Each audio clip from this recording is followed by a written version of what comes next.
the UN's top human rights body, the Human Rights Council, ordered the compilation of the database in March 2016, calling on UN Rights Chief Zeid Raad al-Hussein to investigate the implications of the Israeli settlements on Palestinians. The international community overwhelmingly considers the settlements, built on occupied land claimed by the Palestinians for a future state, to be illegal. Israel rejects such claims, citing the land's strategic and religious significance, and says the matter should be resolved in negotiations. Israeli officials say that about 100 local companies that operate in the West Bank and East Jerusalem have received warning letters that they will be on the list.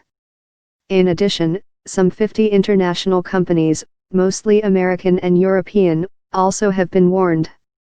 The companies have not been publicly identified, but one official said they include Israeli banks, supermarkets, restaurant chains, bus lines, and security firms, as well as international giants that provide equipment or services used to build or maintain settlements. He spoke on condition of anonymity because he was not authorized to discuss the matter with the media. The only company to confirm receiving a warning letter has been Bezeq, Israel's national telephone company.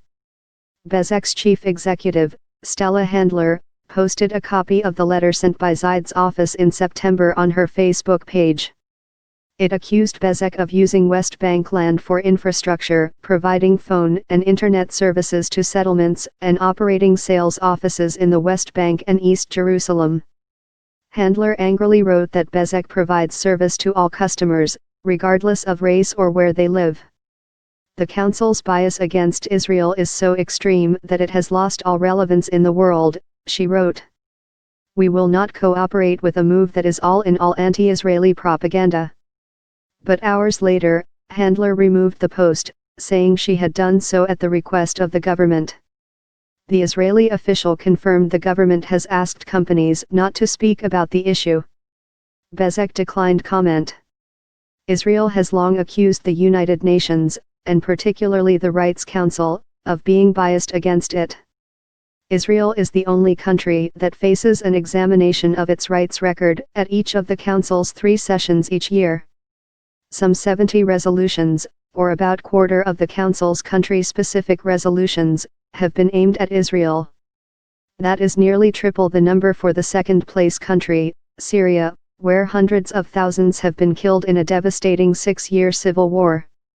Israeli leaders and many non-governmental groups also complain that some of the world's worst violators of human rights, including Venezuela, Saudi Arabia, Congo, and Cuba, sit on the Council.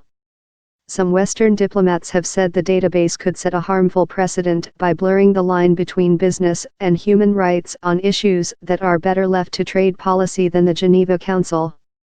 Israel seems to have little leverage over the Council. But its campaign has received a big boost from the United States. The Trump administration has taken a tough line against the UN, demanding reforms, and in October, withdrawing from the cultural agency UNESCO because of alleged anti-Israel bias. In a speech to the Council last June, U.S. Ambassador Nikki Haley railed against its makeup and demanded that Israel be removed as a permanent fixture on its agenda. She also hinted that the U.S. could quit the Council. The upcoming release of the database could test that commitment. It has triggered a quiet, but high-stakes effort by Israel and the U.S. to try to block its release. We just view that type of blacklist as counterproductive, State Department spokeswoman Heather Nauert said recently. Danon, the Israeli ambassador, accused the Council of unfairly targeting Israel at a time of conflict throughout the world, saying it amounted to a blacklist of Jewish companies and those who do business with the Jewish state. He also said it would turn the Rights Council into the world's biggest promoter of BDS, an acronym for the Boycott, Divestment, and Sanctions Movement, a grassroots international boycott movement against Israel. Most of the companies linked to the blacklist are frequent targets of the BDS movement. What kind of message will this send? Danon said. But Nabil Shaath, a senior Palestinian official, said the list is an important step moving from verbal condemnation to practical action against the settlements. He expressed hope that it would lead companies to stop doing business with the settlements and even lead to sanctions against those that continue. The original resolution calling for the list stipulates only that the Council's High Commissioner is requested to transmit the data therein in the form of a report to the Council. To that end, Israel and its allies have been encouraging the Council to leave the list out and submit only a basic, broad strokes report that doesn't name names, according to several UN diplomats familiar with the discussions. The diplomats were not authorized to comment publicly and demanded anonymity. The pressure campaign has shown some signs of success.